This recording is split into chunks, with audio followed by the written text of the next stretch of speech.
Good day mga ka-tech at mga ka-DIY. So for today's vlog, meron tayong isang ang tawag dito. Ayan siya, Koi Power Station. Ayan. So ang problema to guys na pinagawa ng ating subscriber ay ito siya guys. Sa 12 volts niya ay okay. Nakapag-charge siya. USB 1 and USB 2. Pero kapag sa atin ang 220, ayan, tapos may tunog siya. So kung ating titignan, ayan, ating saksak, ating i-on yung 220 volts. Ayan o, nag-pass drain yung kanyang voltage. So sabihin guys, ay may problema sa pinaka-output na ito. Kasi kapag 12 volts naman, ay okay naman siya. Pero pag sa 220 volts sa kanyang inverter side, ay hindi nag-proceed o may problema. Kaya ating guys bubuksan ang power station na ito. At titignan kung ano yung sira ng ganitong mga power station.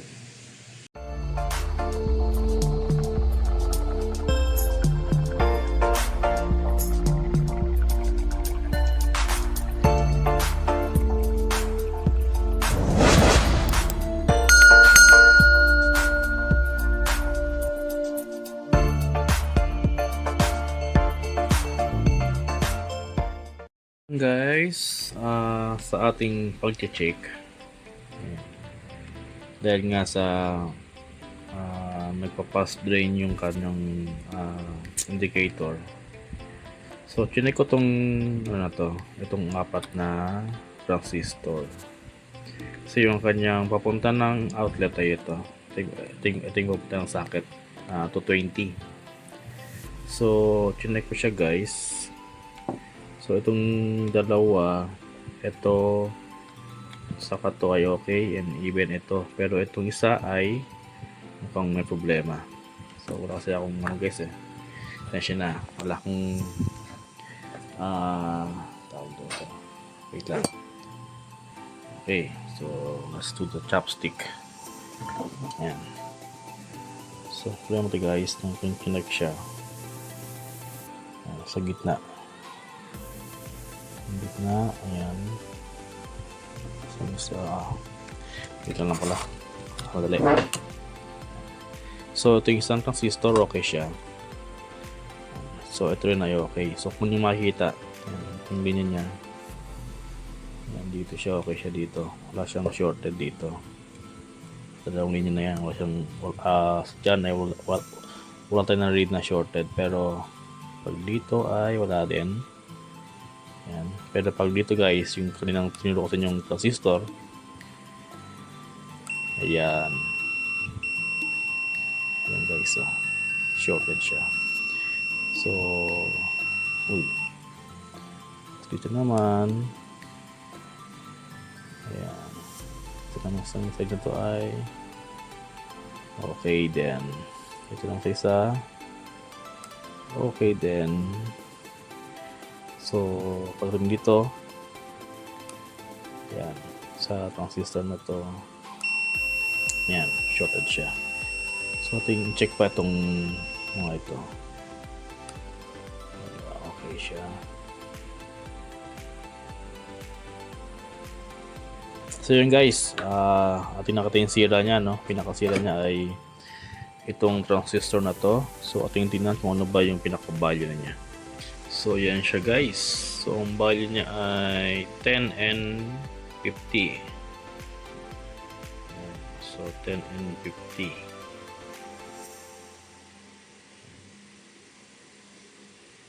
So yan guys yung ating papalitan. Ito 10N50 na kung ito rectifier parang MOSFET. Itong MOSFET na yan, CS10N50F. Ating i-check sa kanyang datasheet. Okay guys, ating ang kabit itong ating MOSFET. Hindi ko na tinuloy kasi gabi ko na siya buksan at medyo late na rin kaya akin ang pabukas. So guys,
so yun guys, wala tayo na-read na shorted.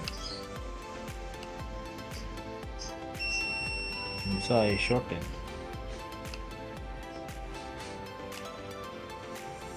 Ayun. Then check pa tayo dito, baka rin mga shorted po dito.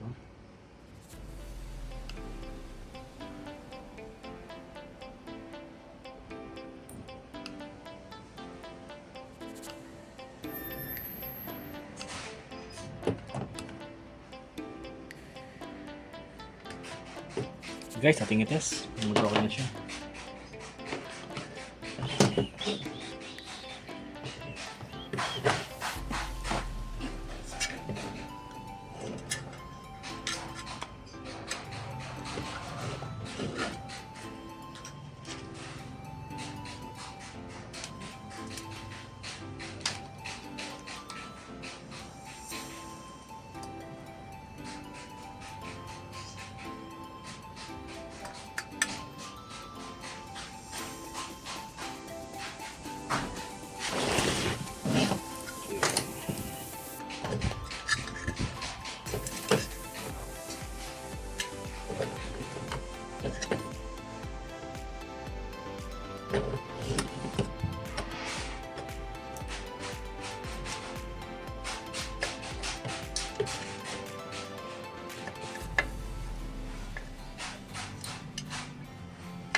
Okay.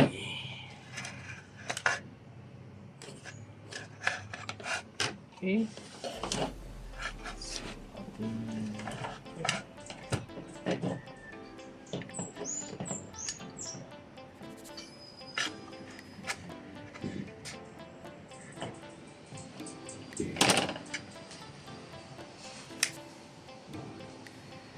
Yun know. So wala tayong narinig na sound, beeping sound. Then yun. So ating i-test kung meron tayong voltage na makukuha sa ating inverter. Tabato ay 220. Ayun, meron tayong nakukuhang 215 volts. So yun siya guys. Yan. 215 volts. So sabi na may-ari, atin na i-test kung okay na siya. Atin ang tines at meron tayong nakukuhang 215 volts. So kung siya ba ay mag-supply, kaya niya mag-supply. Ito ay 350 watts. So siguro electric one ay pwede na. Pwede na pagkaran yung isang electric fan.